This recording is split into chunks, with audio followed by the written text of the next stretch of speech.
Hoy Jesús nos dice, sígame y haré de ustedes pescadores de hombres. Que al igual que los apóstoles, nosotros sepamos seguirle para que Él nos diga, quien deja su vida por mí, la encontrará. Dejar nuestra vida por Jesús es incluirlo a Él en nuestras vidas y cumplir su divina voluntad. Donde Él nos ha puesto, digámosle, quiero seguirte, Señor, quiero llevar tu santo nombre en mi mirada, en mis manos, en mis pies, para aprender a mirar con tu amor, ayudar con tus manos y llegar a donde me quieres llevar con tus pies. Lectura del Santo Evangelio según San Marcos, capítulo 1, versículos del 14 al 20. Después de que metieron a Juan en la cárcel, Jesús fue a Galilea a anunciar las buenas noticias de parte de Dios. Decía, ya se cumplió el plazo señalado y el reino de Dios está cerca. Vuélvanse a Dios y acepten con fe sus buenas noticias. Jesús pasaba por la orilla del lago de Galilea cuando vio a Simón y a su hermano Andrés. Eran pescadores y estaban echando la red al agua. Les dijo Jesús, síganme y yo haré que ustedes sean pescadores de hombres. Al momento dejaron sus redes y se fueron con él. Un poco más adelante, Jesús vio a Santiago y a su hermano Juan, hijos de Zebedeo, que estaban en una barca arreglando las redes. Enseguida los llamó, y ellos dejaron a su padre Zebedeo en la barca con sus ayudantes y se fueron con Jesús. Lo proclamado es palabra del Señor. Buenas tardes, queridos hermanos, que el Señor los bendiga. Convertíos y creed en la buena nueva. Juan es arrestado. Los enemigos de Juan pensaban que acababan con su obra, pero al contrario. Es entonces que Jesús comienza su predicación. ¿En dónde la comenzó? En Galilea. Todo el trabajo de Juan era para preparar el camino a Jesús. La misión de Juan se había cumplido exitosamente. No se puede apagar el Evangelio. Atacan con furia contra Juan, quien es la voz, porque él nos transmitía el mensaje. Pero continúa la palabra que es Jesús. Jesús hecho carne, Jesús hecho sangre por nosotros. Jesús tomó el mensaje del arrepentimiento de Juan y llamó a los discípulos a seguirle. Jesús proclamó, se ha cumplido el plazo, está cerca el reino de Dios. Convertíos y creed en el Evangelio. La primera palabra de Cristo en el Evangelio, cuando inicia su ministerio de predicación, es un llamado a la conversión. Esa conversión que tú y yo tenemos ese llamado también. El tiempo se ha cumplido y el reino de Dios se ha acercado. Arrepintámonos y creamos en el Evangelio.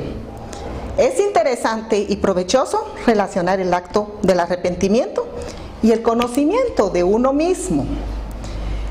Es una gran noticia, es una promesa de una vida nueva.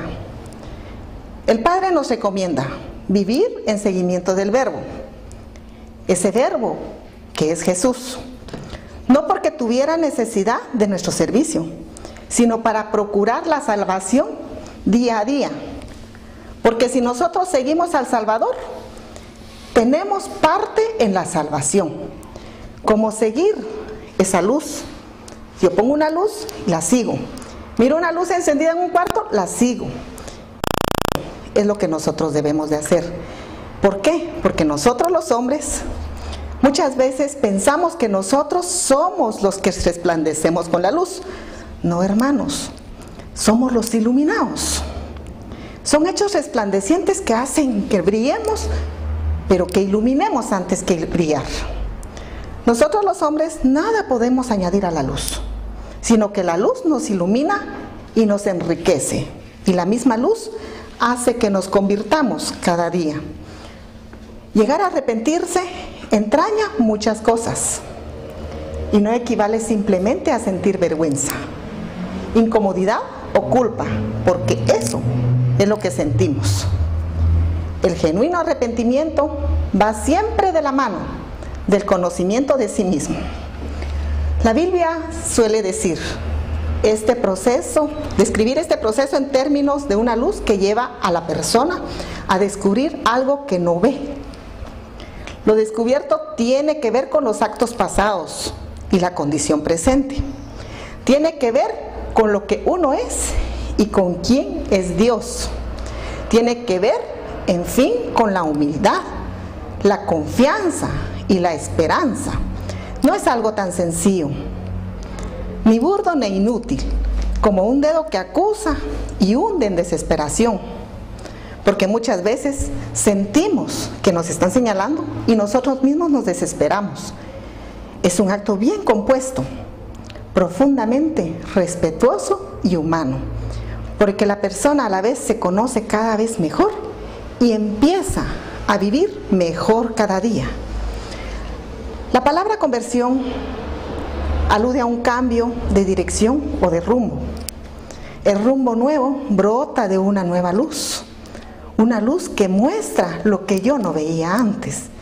San Pablo describe esta experiencia como una revelación, de la cual se expresa con estas palabras: cuando Dios, que me apartó desde el vientre de mi madre y me llamó por su gracia, tuvo a bien revelar a su Hijo en mí para que yo lo anunciara entre los gentiles.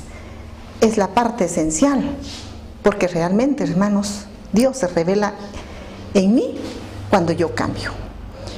Cristo viene a ser así como una lámpara que me lleva a saber la verdad sobre mí, porque a veces yo ni yo misma me conozco, pero si Cristo está en mí, Él me hace conocerme cada día más. Él es aquel que me enseña lo que yo no sé sobre mí. En el Concilio Vaticano II había una frase muy bonita en Gaudium et Spes, que el Papa Juan Pablo decía que Cristo revela al hombre mismo. Es una gran invitación a que nosotros nos convirtamos cada día. Conocerse, pues, es mucho mejor y mucho más que navegar bajo el cielo apagado, muchas veces sin vida. ¿Por qué? Porque muchas veces nosotros mismos nos hacemos conjeturas, porque pensamos que no tenemos una esperanza, y eso no tiene sentido para nuestra vida. Si lo único que yo tuviera para conocerme fuera mi razonar, ¿cómo conocería yo si razono bien? Y si digo que la autoevidencia es la luz que me lleva a razonar bien, ¿cómo sé si hay otras cosas que son evidentes pero no las he encontrado? Y digamos que hay muchas otras cosas, como nuestros sentimientos, que a veces no son sino simples perjuicios, o de nuestras propias apreciaciones, que a veces no las trasladamos hacia otras personas. ¿No será que a nosotros nos ha pasado muchas veces que las apariencias engañan, hermanos? O que la famosa primera impresión que tenemos de alguien después resulta equivocado. Tal vez nosotros padecemos o hacemos lo mismo. Conocernos es buscar un cielo mejor y una luz mejor. Porque si yo quiero cambiar, tengo que tener presente que debo demostrar que Dios existe y que Cristo es el camino que me va a llevar para una vida mejor. Confesemos con gozo, hermanos, que ninguna luz puede guiarnos mejor que la luz de Cristo. Encontrarse de veras con Cristo, llegar a conocerse a fondo, ahí sí que es un sentimiento grande, es una cosa maravillosa. Es como aquel pasaje de aquella mujer samaritana en el capítulo 4 del Evangelio de San Juan, o como la conversión de Zaqueo, que viene a mi memoria espontáneamente, hermanos, como pensar el cambio de esas dos personas del Evangelio. Es precioso, hermanos. Tenemos que convertirnos, decirle a los que están cerca: convirtámonos, creamos en el Evangelio. ¿Por qué? Porque es distinto llegar al conocimiento de nosotros mismos con la luz de Cristo. Ahí sí que, como decía Santa Catalina de Siena, el solo conocimiento de nosotros fácilmente conduce a la desesperación, pues destapar los sótanos del alma creo que deja salir toda suerte de ensimismada, ¿verdad?, que tenemos escondido. Descubrir que el fondo de mi experiencia, de mi existencia tal vez ha sido un poco egoísta, y tal vez yo tengo oportunidad de hacer otras cosas mejores, que no me conduzca a la amargura y a la náusea, porque sin Cristo esta vida produce náusea. No es que mi verdad se disfrace, hermanos. No es que queden maquillados mis errores o escondidas mis incoherencias, sino que todo aquello que queda integrado en un plan más amplio, finalmente se va a resolver en un anuncio de conversión, misericordia y de obras de vida nueva. Así es, hermanos, nosotros debemos de convertirnos. Convertirse significa acoger agradecidos el don de la fe y hacerlo operativo por la caridad. Convertirse quiere decir reconocer a Cristo como único Señor y Rey de nuestros corazones, de los que puede disponer. Convertirse implica descubrir a Cristo en todos los acontecimientos de la historia humana, también de la nuestra. Es una historia personal donde nosotros descubrimos a Cristo, a sabiendas de que Él es el origen, el centro y el fin de toda la historia, y que por Él todo ha sido redimido, y en Él alcanza toda la plenitud que nosotros deseamos. Convertirse supone vida de esperanza, porque Él ha vencido el pecado, el maligno y la muerte, y la Eucaristía es la garantía que Cristo está vivo. Convertirse implica amar a nuestro Señor por encima de todo aquí en la tierra, con todo nuestro corazón, con toda nuestra alma y con todas nuestras fuerzas. Convertirse se presupone entregarle nuestro entendimiento al Señor y nuestra voluntad, de tal manera que nuestro comportamiento haga realidad el lema episcopal del Santo Padre Juan Pablo II, el totus tostus. Es decir, todo tuyo, Dios mío, y todo es tiempo, cualidades, bienes, ilusiones, proyectos, salud, familia, trabajo, descanso, todo, hermanos. Convertirse requiere entonces amar a la voluntad de Dios en Cristo por encima de todo y gozar agradecidos de todo lo que acontece de parte de Dios. Esa es la invitación, hermanos, de este Evangelio. Es para ustedes y para mí a convertirnos. Pide, así como lo hicieron los apóstoles, Simón, Andrés, Santiago y Juan, dejar inmediatamente las redes e irse con Él una vez oída su voz. Convertirse es que Cristo lo sea en todos nosotros. Hermanos, convertíos y creed en el Evangelio. Amén.